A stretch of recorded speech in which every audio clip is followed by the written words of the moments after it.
예레미야 37장 17절입니다. 시드기야 왕이 사람을 보내어 그를 이끌어내고 왕궁에서 그에게 비밀이 물어 이르되 여호와께로부터 받은 말씀이 있느냐? 예레미야가 대답하되 있나이다. 또 이르되 왕이 바벨론의 왕의 손에 넘겨지리이다. 아멘. 할렐루야. 아멘. 오늘 수요예배 오신 모든 분들 다시 한번 주님의 이름으로 격하게 환영합니다. 계속 교회 신방이 계속되고 있습니다. 이제 이번 주까지만 하면 이제 계획한 신방은 거의 다 끝이 나는 것 같고요. 이제 남은 신방이 몇 명 없는 걸로 알고 있는데 다들 신방에 참여하시느라 다들 고생 많으시고 또 참여해 주셔서 감사를 드립니다. 제가 지난주 수요일이었죠. 그때 신방을 하면서 소감을 말씀드렸습니다. 신방을 하면서 깨닫는 거 두 개가 있는데 하나를 먼저 말씀드렸는데 뭐였냐면 혹시 기억하십니까? 신방을 하면서 여러분들의 이야기를 듣고 하다 보니 다들 각자의 싸움을 하고 있다는 것입니다. 그래서 좀 더 친절하게 서로를 좀 대할 필요가 있겠다. 각자의 싸움을 열심히 진행 중이니까 말입니다. 그리고 두 번째가 있었는데 이건 아직 말씀 안 드렸는데 혹시 궁금하십니까? 여러분들 그럼 칭찬하는 말인데 뭐냐면 제가 한 가정 이렇게 목사님 따라다니면서 옆에서 사실 거의 듣기만 하거든요. 저는 듣는 동안 어떻게 좀 생각되냐면 누굽니까? 엘리야가 지쳐서 쓰러져 있을 때 하나님, 나 혼자인 것 같습니다라고 이제 고백할 때 하나님이 뭐라고 하시냐면 엘리야야, 아직 이스라엘에 바알에게 무릎 꿇지 않은 7,000명이 있다 이렇게 말씀하고 격려하시죠. 제가 신방을 하면서 그 7,000명 중에 몇 명을 계속 만나고 있는 것 같다는 생각을 하고 있습니다. 바알에게 무릎 꿇지 않는 7,000명이 여기 계시구나. 엘리야는 그 7,000명을 잘 몰랐습니다. 누군지. 하지만 하나님이 아시는 그 한 명 한 명의 어떤 이야기들을 제가 신방하면서 그냥 듣는 것 같은 그냥 그런 느낌이 들어서 참 여러분 대단하시다. 또 믿음을 지키며 이 시대 가운데 살아가느라 너무 수고 많으시다. 하지만 엘리야는 몰라도 하나님은 아셨다는 것처럼 누군가는 몰라도 하나님이 아시니 그것으로 감사하고 더욱 정진하고 믿음에 힘쓰시면 좋겠습니다. 네, 이렇게 분위기 좋게 수요 예배를 시작하도록 하겠습니다. 오늘 말씀 같이 한번 읽겠습니다. 시작. 시드기야 왕이 사람을 보내어 그를 이끌어내고 왕궁에서 그에게 비밀이 물어 이르되 여호와께로부터 받은 말씀이 있느냐? 예레미야가 대답하되 있나이다. 또 이르되 왕이 바벨론의 왕의 손에 넘겨지리이다. 37장은 시드기야 왕과 예레미야 선지자의 대화의 한 장면입니다. 시드기야 왕이 누군가 하면 아주 간략하게 설명드리면 그 이스라엘 나라, 그 다윗이 세운 그 이스라엘 나라가 솔로몬 이후에 반으로 나뉘어지지요. 그래서 대부분이 북이스라엘로 들어가고 아주 소수가 남유다로 들어갔습니다. 근데 나뉘어진 이 두 개의 국가가 어디가 먼저 망합니까? 북이스라엘이 먼저 아시리아라고 하는 그 당시의 최고의 어떤 민족한테 멸망당합니다. 그리고 얼마 안 가 남유다도 이제 바벨론에게 멸망하게 되는데 그 남유다의 마지막 왕이 시드기야 왕입니다. 한 민족, 한 나라의 마지막 왕이라는 것은 어떤 의미겠습니까? 슬픈 일이죠. 누구라도 내가 이 나라의 마지막 왕이 되어야지. 독재자가 아닌 바에야 이 나라 한 나라의 마지막 왕이 된다는 것은 그 나라가 망하는 것이고 다른 나라에게 먹히는 것이고 그래서 마지막 왕이 보내는 그 모든 시간들은 그 나라로서 혹은 그 왕으로서 절체절명의 위기와 혼란과 그런 어려움 속에서 보내는 시절일 수밖에 없겠습니다. 시드기야 왕이 그런 시절을 보내고 있었습니다. 시드기야는 남유다 왕국의 마지막 왕인데 그가 왕이 된 것도 뭔가 차례차례 왕이 된 것도 아니었습니다. 바벨론이 1차로 남유다에 쳐들어와 가지고 많은 것들을 가져가고 또 많은 사람을 인질로 끌고 갑니다. 그 중에 원래 남유다의 왕이었던 여호야긴 왕이 포함되어 있었고 남유다 자체는 이제 왕이 없어진 것입니다. 그래서 그 정통성을 가진 또 다른 왕을 세우기 전에 바벨론이 야 너희 왕 내가 정해줄게 이렇게 하고 끌고 갔던 여호야긴 왕의 삼촌인 이 시드기야를 야 이제 네가 왕해 라고 꼭두각시로 세워둔 거였습니다. 그 시드기야 왕은 남유다에서 어떤 정통성을 가지고 왕의 자리를 딱 계승받은 것이 아니고 바벨론이 남유다를 차지하면서 이 나라를 직접 통치하지 않고 우리가 왕을 세워서 걔를 통해서 좀 간접적으로 편하게 통치해야겠다 싶어가지고 세운 게 이 시드기야 왕이라는 것입니다. 시드기야 왕 입장에서는 내가 왕이 됐으니까 이 나라의 1인자다 이렇게 떵떵거리며 할 수 있었겠습니까? 오히려 그러지 못했습니다. 남유다 민족들, 백성들이 정통성 있는 왕으로 인정해 주지 않습니다. 또 꼭두각시인 걸 알아서 그 왕궁에 있는 관료들과 그 힘 있는 자들이 시드기야를 이렇게 부려먹으려고만 합니다. 자기들이 더 이 나라의 강한 권세를 가지고 있다는 것을 드러내는 것이죠. 그러니 시드기야는 바벨론의 눈치도 봐야 되고 자기 민족의 눈치도 봐야 되고 왕궁에 있는 다른 권세자들의 눈치도 봐야 돼서 어떻게 하지? 이 안절부절함 속에서 계속 지냈던 것이 이 시드기야 왕이라고 할 수 있겠습니다. 그런 때에 이 시드기야 왕 때에 바벨론이 진짜 작정하고 남유다를 잡아먹으려고 한 번 더 침공하는 일이 일어납니다. 이때 시드기야 왕은 혼란이 않는 것이죠. 우리가 이제 가망이 없으니 바벨론에게 충성 맹세해서 그냥 바벨론에게 좀 잘 보이면서 살아갈 것인가.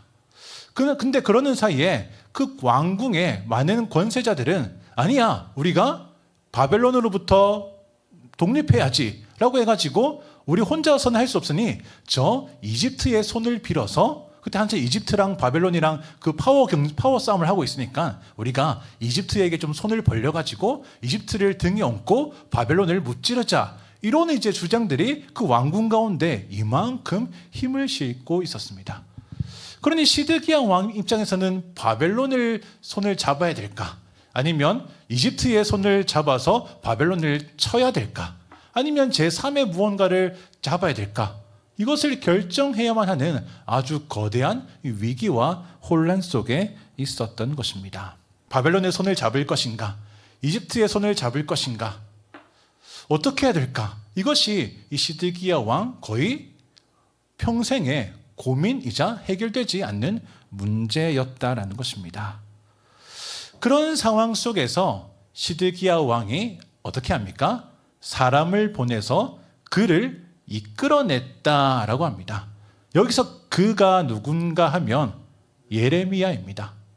예레미야가 어디 있었길래 그를 이끌어냈다라고 하는 것입니까? 맞습니다. 예레미야가 지하 감옥이라고 해도 애매한 그 구덩이 속에 빠뜨려 놓고 뚜껑을 딱 닫아 놓았습니다. 예레미야가 거기에 있다가 시드기야 왕이 뚜껑 열어주고 그를 꺼내어 주어서 시드기야 왕 앞으로 온 것입니다. 예레미야는 감옥에 있다가 끄집어냄을 받은 것인데 그럼 예레미야는 왜 감옥에 있었을까요? 예레미야는 그 당시에 주류의 목소리인 이집트의 손을 잡고 바벨론에게 대항하자라는 것이 그 당시 어떤 왕궁이나 권세자들의 대표적인 어떤 구호였는데 예레미야는 말할 때마다 그거 아니다. 너희는 지금 뭐 해야 되냐면 바벨론에게 포로로 잡혀갈 준비를 해야 된다. 너희는 지금 바벨론과 싸워서 어찌해야겠다라는 그런 마음은 일찍이 접고 내가 바벨론에 끌려가면 뭐 먹고 살지? 바벨론에 끌려가면 그 사람들과 어떻게 지내지?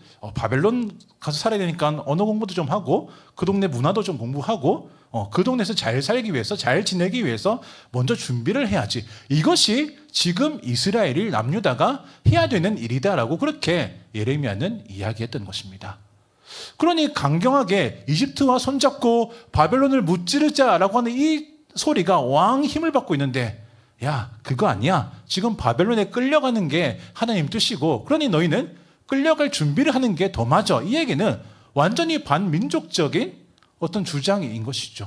또 이 사람들이 듣기 싫은 소리인 것입니다. 지금 여기에 힘을 모아도 모자란데 저런 반동분자 이야기는 들을 수가 없다. 그래서 감옥에 가둬 놓은 것입니다. 예레미야로서는 왜 그런 이야기를 했겠습니까?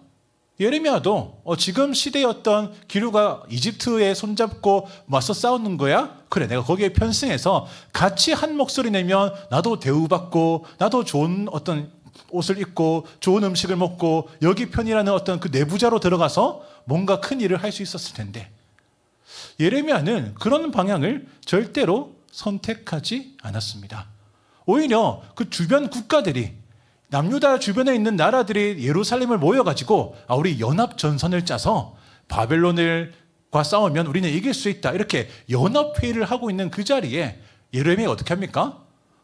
목에 멍에를 메고 가가지고 막 퍼포먼스를 합니다. 너희는 지금 이 멍에를 맨 나처럼 그렇게 바벨론으로 끌려갈 지경이다. 그것이 너희가 살 길이다라고 얘기하는 것입니다. 예레미야는 자기 민족을 사랑하지 않았기 때문에 그런 이야기를 했습니까? 아니요. 오히려 예레미야보다 자기 민족과 자기 나라를 사랑한 자가 없었을 것입니다. 예레미야는 근데 왜 그렇게 자꾸 말했냐고 하냐면 하나님의 뜻이 그러했기 때문입니다. 하나님이 예레미야에게 너 가서 전하라고 하시는 그 말씀이 그런 말씀이었기 때문에 그렇습니다. 예레미야 27장 12절에 예레미야는 일찍이부터 계속 이 말씀을 했습니다. 내가 이 모든 말씀대로 유대의 왕 시드기야에게 전하여 이르되 왕과 백성은 바벨론 왕의 멍에를 목에 메고 그와 그의 백성을 섬기십시오. 그리하면 여러분들이 살 것입니다. 라고, 그렇게 예레미야는 우리가 지금 살 길은 바벨론에 우리를 내어주고 바벨론 왕과 그의 백성을 섬기는 게 우리가 살 길이다라는 것이 하나님이 전하라고 하신 메시지였기 때문에 그렇습니다. 예레미야가 그렇게 전하고 싶어서 자기 민족을 미워했기 때문이 아니라 오히려 자기 민족을 사랑했기에 하나님이 전하신 그 말을 할 수밖에 없던 처지였다는 것입니다. 그럼 왜 하나님은 바벨론의 포로로 끌려가는 것이 지금 너희가 해야 될 일이다라고 하십니까?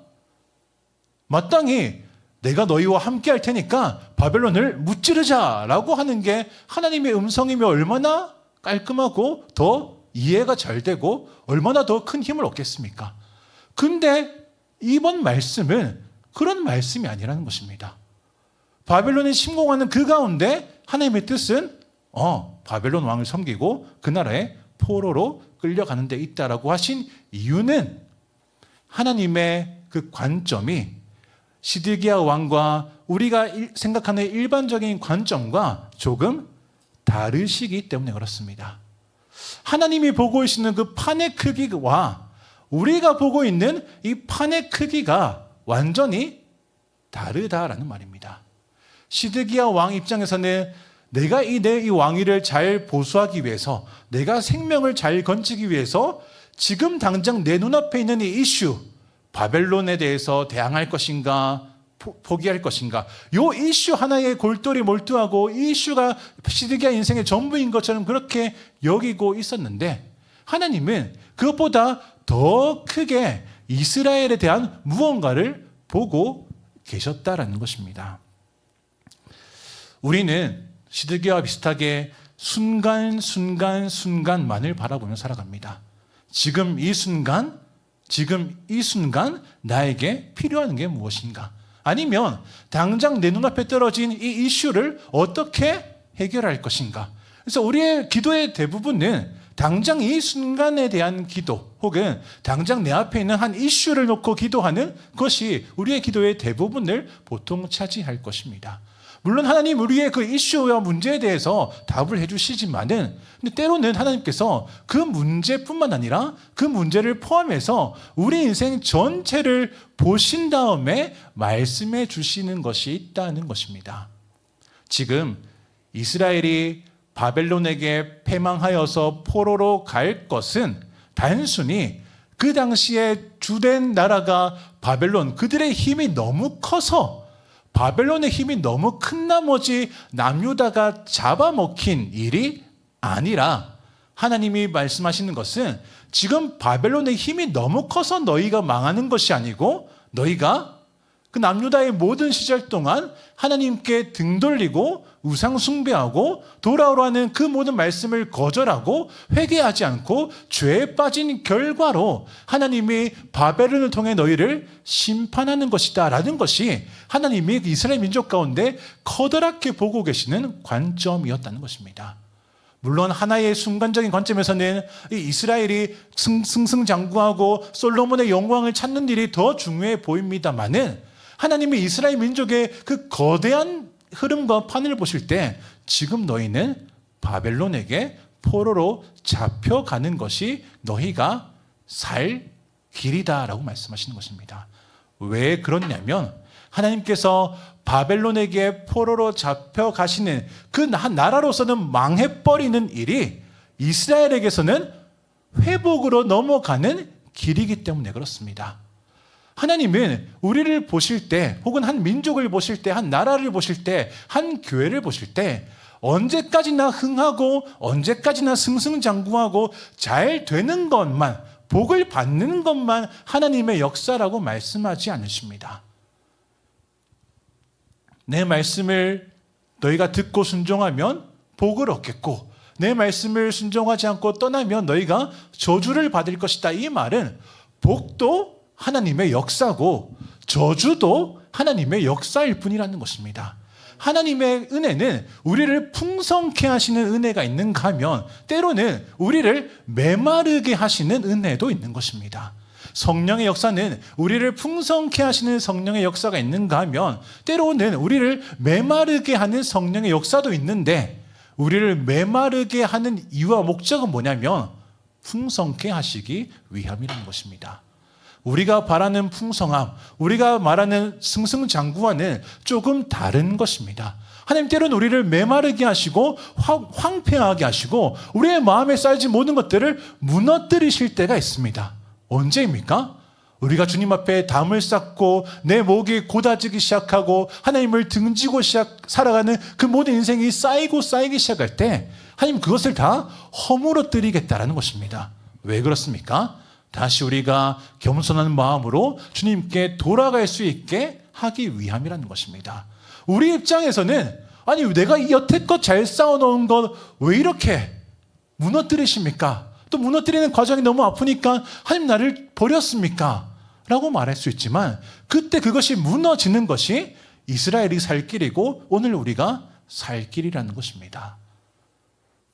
예를 들어 저희 아이가 어릴 때 뭐 잘 몰라가지고 그런 적 없지만 뭐 칼을 가지고 놀고 있다 손에 상상해 봅시다. 칼을 가지고 놀고 있는 어린아이가 있는데 말을 잘 못 알아듣는 어린아이여서 재밌게 이렇게 놉니다.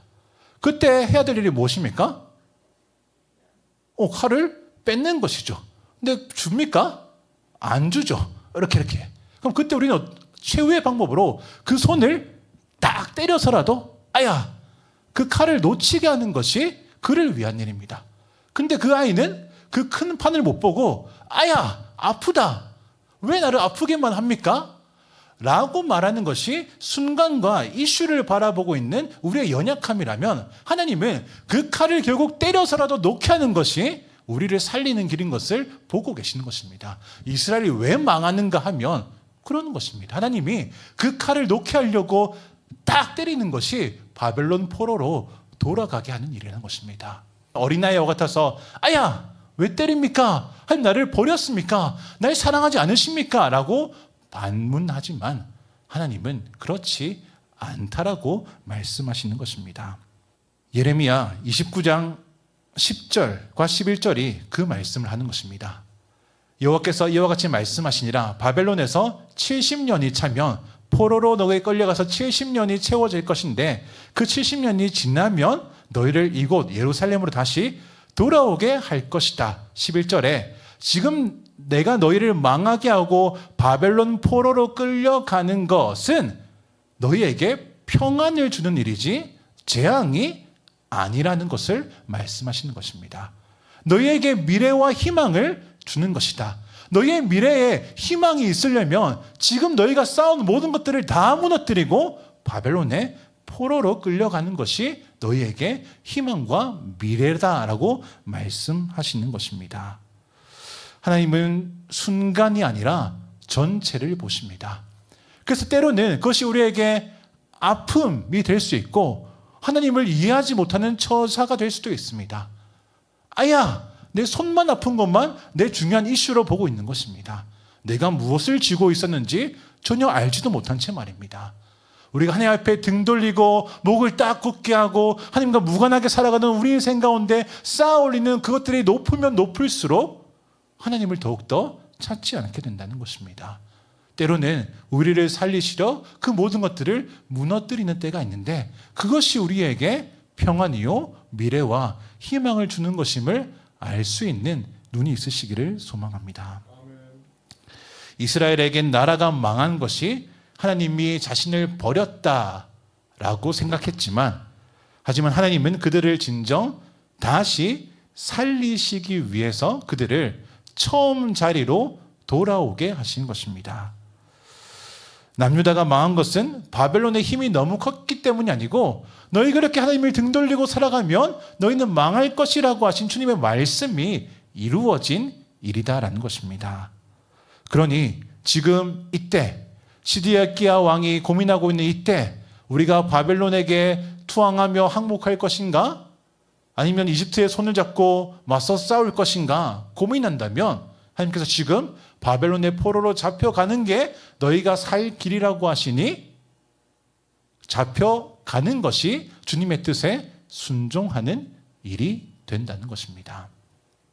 하나님이 가라고 하실 때 가는 것이 순종이고 하나님이 머물러 있으라고 하실 때 머물러 있는 것이 순종입니다.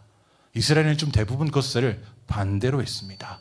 너희가 지금 바벨론의 포로로 잡혀가야 할 테니 바벨론으로 건너가라 그 말씀하실 때는 이스라엘 대부분이 건너가지 않겠다, 우리는 이 나라를 지킬 것이다 라고 하더니 나중에 포로로 잡혀가서 고레스 왕이 이제 너희 땅으로 돌아가라 고 명했을 때 그때는 예루살렘으로 돌아오는 것이 하나님의 뜻이었는데 대부분 이스라엘은 우리가 여기서 70년 살았는데 어떻게 돌아갑니까? 우리는 안 돌아갑니다 라고 했던 것이 이스라엘의 대부분의 반응이었습니다. 다시 돌아가라 할 때는 어떻게 됩니까? 돌아가야 되는 것인데 멈추어 있는 것입니다. 우리의 생각과 하나님의 생각이 다르고 틀리게 여겨질 때가 있는데 언제나 우리 하나님이 옳으십니다. 하나님의 어리석음이 사람의 지혜보다 항상 높으시고 하나님의 낮음이 사람의 높음보다 언제나 높으십니다. 그러니 우리는 그분의 시선 안에서 그분의 시야 안에서 생각하시고 판단하시고 결정하시고 말씀하시는 그 일에 대해 우리는 믿음으로 아멘하고 순종하는 그 덕목만이 우리의 것이 된다는 것입니다. 예레미야는 그 때문에 이 바벨론의 포로로 잡혀가는 것이 하나님의 뜻이다라는 것을 이 이스라엘이 전혀 받아들이지 않는 것 때문에 거기에 감옥에 갇혀 있었습니다. 그런데 그런 예레미야를 다시 시드기야 왕이 꺼내어 와서 만나고 싶어 하는 것입니다. 왜 만나고 싶어 합니까? 왜냐하면 시드기야가 보기에 조금 정세가 바뀌었다라고 생각했기 때문입니다. 37장 11절에 바벨론의 군대가 파라오, 이집트의 군대를 두려워해서 예루살렘에서 잠깐 떠나던 시절이 있었습니다. 그러니까 바벨론의 군대가 갈대아인이 바벨론입니다. 바벨론의 군대가 바로 이집트의 군대를 조금 두려워해서 예루살렘에서 잠깐 물러서니까 지금 시드기야 입장에서는 지금이 기회인가 보다. 이때 이집트에 딱 붙어가지고 여세를 몰아서 바벨론을 무너뜨리는 것이 지금 타이밍인 것 같은데 혹시 예레미야가 전하는 그 말씀에 이런 비슷한 말씀을 들려줄까 봐 한번 확인하고 싶은 것입니다. 이 시드기야 마음에 이 여호와 하나님의 말씀이 좀 어느 정도 영향력을 가지고 있는 것 같습니다. 그동안엔 예레미야가 이 바벨론이 원체 세니까 저기로 잡혀가는 것이 뜻이다 그랬는데 지금 바벨론의 기세가 좀 꺾였으니까 하나님이 예레미야를 통해서 좀 다른 말씀 주시지 않을까? 아 그래, 네가 원래 생각했던 대로 이집트에 매달리는 것이 지금이 절호의 찬스다 라고 말씀하실까 싶어서 그를 데리고 오는 것입니다. 물론 그 의도가 조금은 불분명하고 조금은 선하지 않을 수도 있지만 그래도 시드기야가 잘한 게 있다면 그 염려를 가지고 예레미야를 만나고 있다. 그 염려를 가지고 하나님의 말씀을 듣고자 한다는 것 자체는 칭찬받을 만한 일입니다. 여러분, 마찬가지로 우리의 염려, 여러분들의 어떤 근심, 걱정을 여러분들의 불안 속에 혼자 갇힌 채 꾹 가지고 있어서는 안 됩니다. 여러분들의 염려와 불안을 혼자 꾹 가지고 있으면 어떻게 됩니까? 그 염려와 불안은 뭔가 이 폭탄 같아서 언젠가 터지게 되어 있습니다. 그러면 누구도 감당할 수 없는, 누구도 그 흔적을 지울 수 없는 아주 심각한 지경으로 빠질 수도 있는 것입니다. 하지만 우리는 어떻게 할 수 있냐면 왕궁에서 그에게 비밀이 물어 공개적으로 예레미야를 만나는 것이 조금 부담스러우니까 밤중에 비밀스럽게 찾아갔지만 그래도 이 시드기야가 자기 안에 있는 염려와 불안을 자기 속에 혼자 딱 가져두지 않고 예레미야에게로 가지고 왔다. 이것을 아주 크게 기도라고 한다면 기도라고 할 수도 있겠습니다. 우리의 염려와 불안을 혼자 꾹 내 손에 폭탄을 꾹 쥐고 있는 것이 아니고 그것을 가지고 주님 앞으로 나오는 이 일은 우리로 하여금 그것으로부터 해방될 수 있는 우리의 염려를 기도로 바꿀 수 있는 아주 중요한 시간이 될 것입니다. 여러분, 정말로 여러분의 염려와 불안을 그 폭탄처럼 언제 터질지도 모르는 그것들을 그냥 방구석 혼자 꾹 안고 있지 말고 그것을 꺼내어서 들고 문을 나오시기를 소망합니다. 어디로 나오냐면 하나님 앞으로 나오는 것입니다. 어디로 나오냐면 기도의 자리로 나오는 것입니다. 어디로 나오냐면 예배의 자리로 나오는 것입니다. 우리는 그 문제를 들고 다른 사람을 만나서 막 이야기하면서 뭔가 풀 수 있다고 생각하지만 그 사람도 자기 폭탄 자기가 들고 나오는 것입니다. 서로 폭탄 가지고 앉고 네 폭탄이 이렇니 내 폭탄이 이렇다라고 칭찬하다가 터지면 그 관계도 깨지고 우리도 무너집니다. 절대적으로 우리가 가장 안전하게 우리의 염려와 우리의 불안을 가지고 나올 수 있는 유일한 자리는 하나님 앞, 그 말씀 앞, 기도의 자리, 예배의 자리라는 것입니다. 한없이 좋으신 그분은 우리의 폭탄 같은 이것들을 이렇게 하지 않으시고 그래 잘 왔다라고 우리를 안아주십니다. 폭탄을 들고 있는 우리 좋으신 아버지께서는 그래 네가 참 잘 왔다. 그 폭탄을 같이 안아주시는 것입니다. 이것이 우리가 가진 염려와 불안이라는 폭탄을 유일하게 제거할 수 있는 방법이 될 것입니다. 그리고 시드기야는 물어보는 것이죠. 여호와께로부터 받은 말씀이 있느냐 하고 말입니다. 이 질문 자체도 좀 칭찬받을 만큼 좀 훌륭하고 좋은 질문입니다. 여호와께로부터 받은 말씀이 있느냐? 하나님께서 무슨 말씀을 하시는가? 하나님 이때에 나에게 무슨 말씀을 주시는가? 이것은 시드기야의 질문뿐 아니라 항상 우리 인생에서 품고 있는 우리의 질문이요, 우리의 자세여야겠습니다. 하나님 내 인생의 이때에 주님 우리에게 무슨 말씀을 주시는가? 내 인생의 이때에 하나님 어떤 말씀을 주시는가? 나에게 여호와께로부터 받은 말씀이 있는가? 이것을 항상 궁금해하시기를 소망합니다. 내 인생의 계절 가운데 이때는 이 말씀을 주셨지라고 한 계절을 잘 매듭짓는 때가 있는가 하면 또 새로운 일 속에서 주님 이때에는 어떤 말씀을 주실까 하는 궁금증과 기대가 성도가 가질 수 있는 이 복이라는 것입니다. 하나님으로부터 받은 말씀이 있는가? 왜 그렇냐면 성도는 하나님께로부터 온 말씀으로 살아가기 때문에 그렇습니다. 우리는 우리를 향한 주님의 말씀으로 살아가는 존재입니다. 신명기 8장 3절에 말씀하시기를 너희는 사람이 떡으로만 사는 것이 아니요 여호와의 입에서 나오는 모든 말씀으로 사는 줄을 네가 알아야 된다라고 말씀하십니다. 하늘에서 만나를 내려주시면서 이것이 다 하나님의 입으로 나오는 말씀으로 인하여서 너희가 얻게 되고 누리게 되고 살아가는 방법이다라고 말씀하신 것입니다. 그럼 하나님께서 말씀하신다라는 것은 어떤 의미냐면 하나님에게는 그저 말뿐인 말씀은 없습니다. 사람은 말뿐인 말이 얼마나 많은지 모릅니다. 밥 먹자, 언제 먹을지 모릅니다.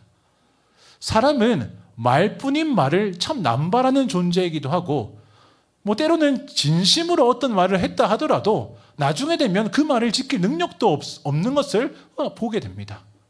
내가 너를 위해서 무엇을 해줄 수 있을까?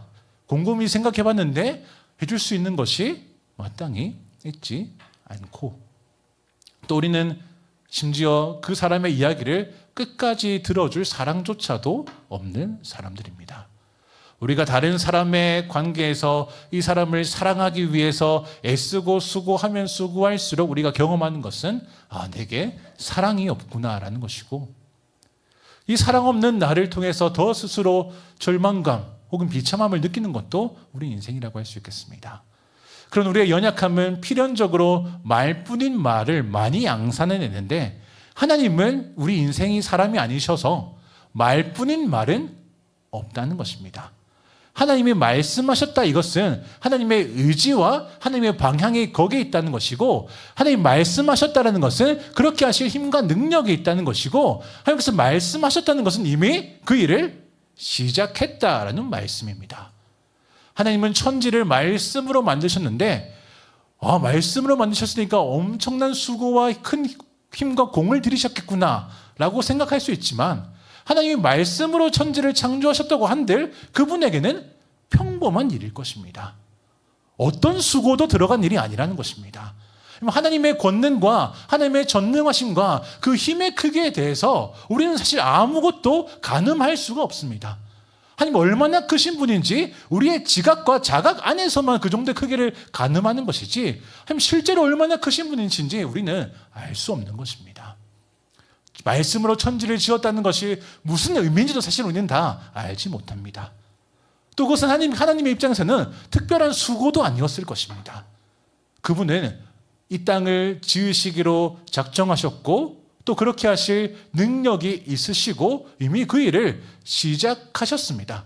어쩌면 하나님이 말씀하셨습니다라는 이것은 하나님이 시작하신 일을 우리에게 알려주는 단어일 뿐일 수 있습니다. 하나님은 이미 일을 시작하셨는데 그 말을 우리에게 알려주시려고 그분의 말씀을 우리에게 주시는 것입니다. 하나님은 말씀하신 다음에 나중에 시간 되면 이루는 분이 아니시고 이미 그 일을 시작하셨고 그 일을 시작하셨음을 말씀을 우리로 하여금 알게 하신다는 것입니다. 그러니 우리가 주님의 말씀을 힘입어 살아간다는 것은 우리 안에 이미 시작하신 그 일이 무엇인지를 궁금해하고 관심 가지고 그것을 통해서 오는 확신을 가지고 살아가는 것이 우리의 인생이라는 것입니다. 하나님은 우리에게 말씀하십니다. 그러니 우리는 주님의 말씀을 듣는 시간을, 훈련을, 의지를 반드시 가져야 한다는 것입니다. 하나님의 말씀은 우리가 누구인지 알려주시고 우리가 어디로 가는지 알려주시고 또 어디로 가야 하는지도 알려주십니다. 하나님의 말씀은 우리가 잘못된 길을 가고 있다는 것을 알려주시고 돌아와야 된다는 것도 알려주시고 지금이 돌이켜야 할 때다라는 것도 알려주십니다. 나라가 임하시오며 뜻이 하늘에서 이루어지는 것 같이 이 땅에서도 이루어지기를 소망한다는 그 삶은 내 의지와 내 뜻보다도 하나님의 뜻이 무엇인지를 내가 알기 원하고 우리 인생 가운데 이미 시작하신 그 일이 무엇인지를 우리가 깨닫기 원합니다라는 그 고백으로 바꿀 수도 있겠습니다.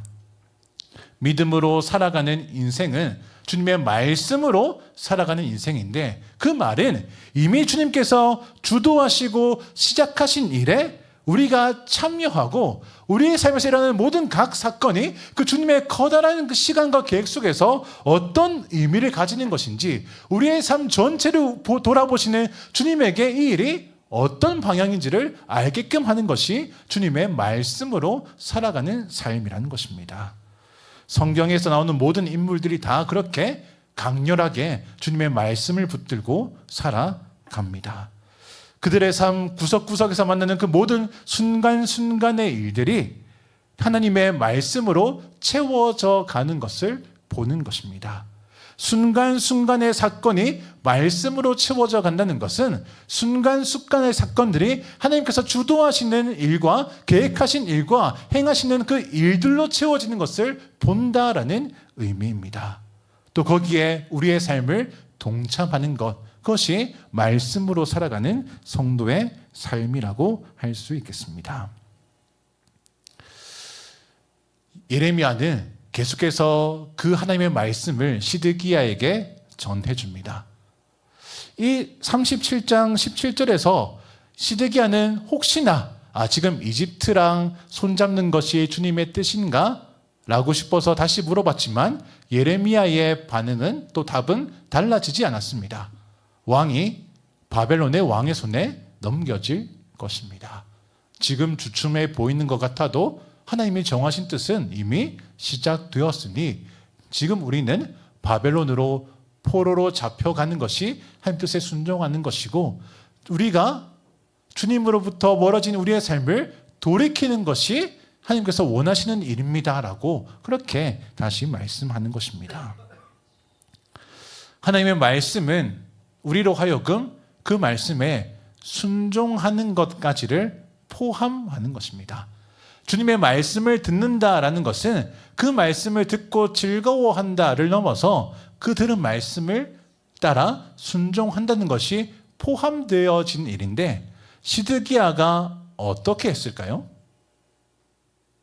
시드기야는 바벨론의 손을 잡을 것인가, 아니면 그에게 복종할 것인가, 지금 이집트가 항상 기세가 오르고 있으니까 이집트에 편승해서 바벨론을 칠 것인가, 이 고민하던 중에 예레미야는 바벨론에게 복종하는 것, 그에게 포로로 잡혀가는 것이 주님의 뜻입니다라고 했는데, 이 시드기야는 어떻게 했겠습니까? 어떻게 했냐면 38장 17절과 18절입니다. 17절 시작. 예레미야가 시드기야에게 이르되 만군의 하나님이신 이스라엘의 하나님 여호와께서 이와 같이 말씀하시되 네가 만일 바벨론의 왕의 고관들에게 항복하면 네 생명이 살겠다라고 하셨습니다. 다시 한번 나중에 시드기야가 한 번 더 물어봅니다. 예레미야가 똑같이 얘기해 줍니다. 바벨론에게 항복한 게 우리가 살 길입니다. 18절에서는 항복하지 않으면 우리는 완전히 이 불도 그런 불이 없을 만큼 완전히 이 땅이 황폐해질 것입니다 라고 이야기하는데, 19절에 시드기야 왕은 이렇게 합니다. 나는 갈대아인에게 항복한 유대인을 두려워한다. 염려하건대 갈대아인이 나를 그들의 손에 넘기면 그들이 나를 조롱할까 겁난다는 것입니다.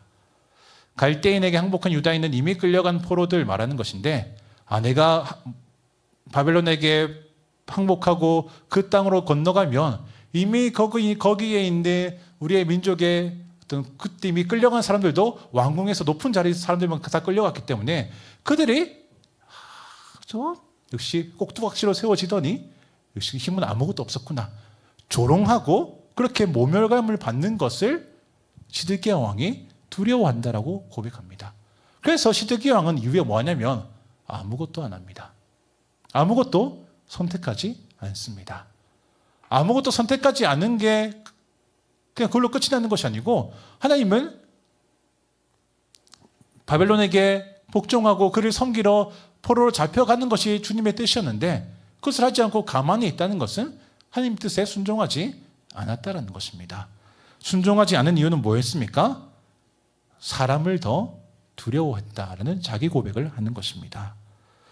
전쟁터에서 칼을 든 적군을 두려워하는 것도 아니고 느부갓네살의 군대가 두려운 것도 아니었습니다. 시드기야가 두려워한 것은 이미 항복해서 포로로 끌려간 자기 백성들, 사람들이 두렵다는 것입니다.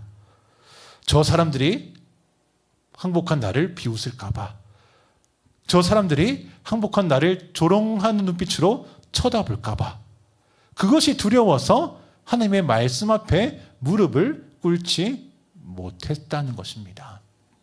이것이 시드기야의 비극입니다. 또 동시에 우리의 비극이기도 하겠습니다. 사람들이 뭐라 할까? 사람들이 뭐라고 하겠어? 라는 이 한 줄이 우리를 꼼짝달싹 못하게 하는 때가 있다는 것입니다. 우리가 주님을 위해 무언가를 드리고 싶어도 마치 세상의 허락을 받아야 되는 것처럼 세상의 눈치를 보는 것입니다. 내가 하나님께 이걸 드리는 걸 세상이 허락하나? 하면 안 된다고 그러는데 안 드리는 것입니다. 하나님께 뭔가를 드리고 내 삶을 드립니다 라고 고백하고 싶은데 세상이 혹은 다른 믿는 사람들이 아직도 이런 사람이 있네, 야 그렇게 종교심에 빠져가지고 네 인생을 낭비하면 안 돼 라는 그 말이 들을까 두려워서 하나님께 나의 것을 더 드리고 싶은데 망설여지는 것입니다. 내 인생과 내 힘과 내 모든 어떤 생명을 주님께 드리고 주님의 뜻을 위하여 살고 싶은데 이렇게 사는 내 삶을 누군가 조롱할까 봐, 누군가 이렇게 할까 봐 두려워하는 것입니다.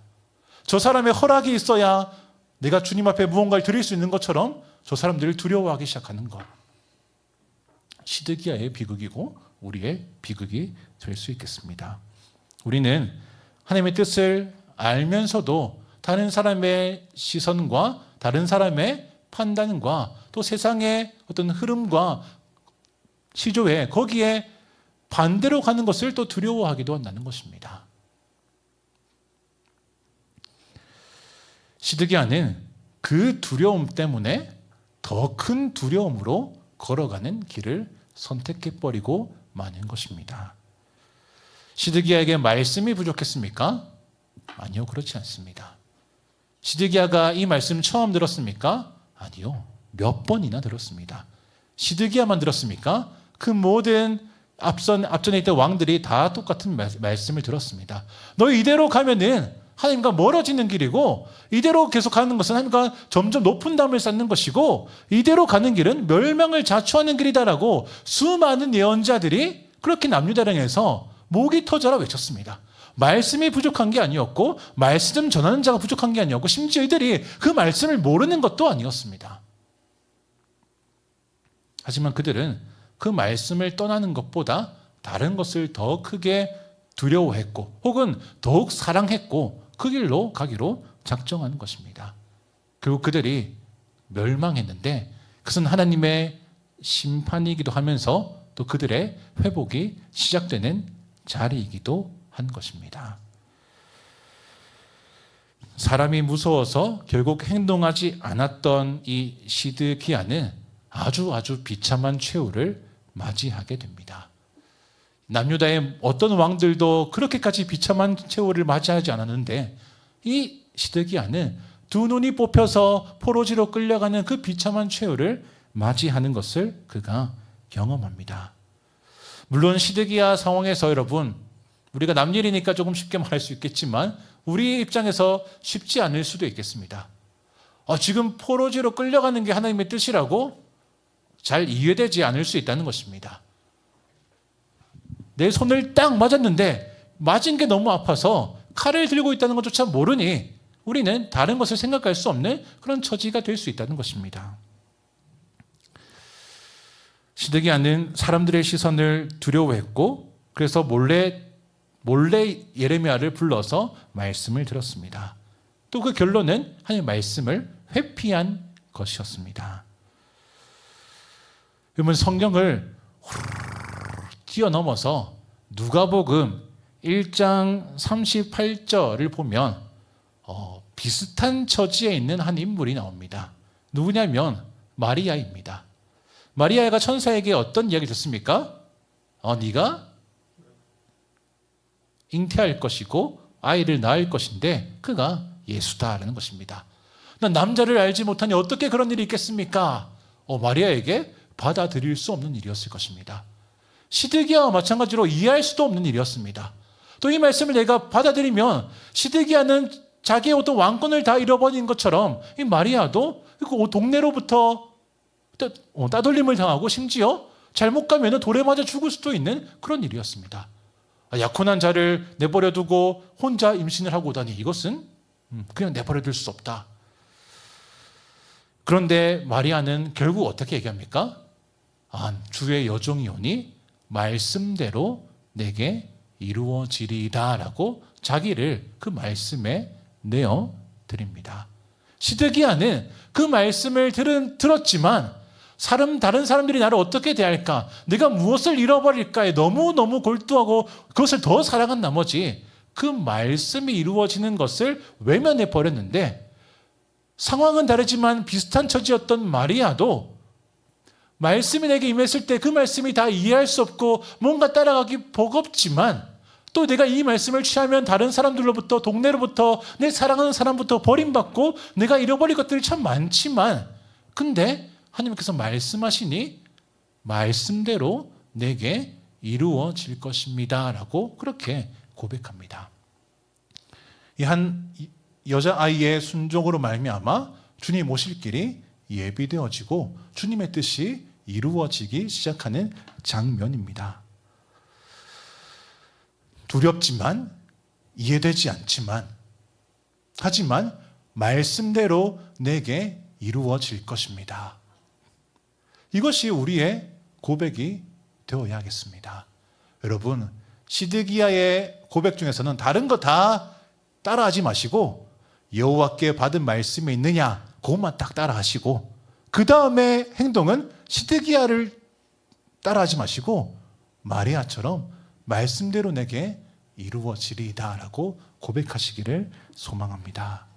시드기야도 두려웠고 마리아도 두려웠지만, 시드기야는 말씀 앞에 자기를 내어드리지 않았고 마리아는 말씀 앞에 자기를 내어드렸으니 그의 순종이 예수 그리스도를 이 땅에 오게 하시는 주님의 뜻이 이루어지는 것으로 쓰임을 받았습니다.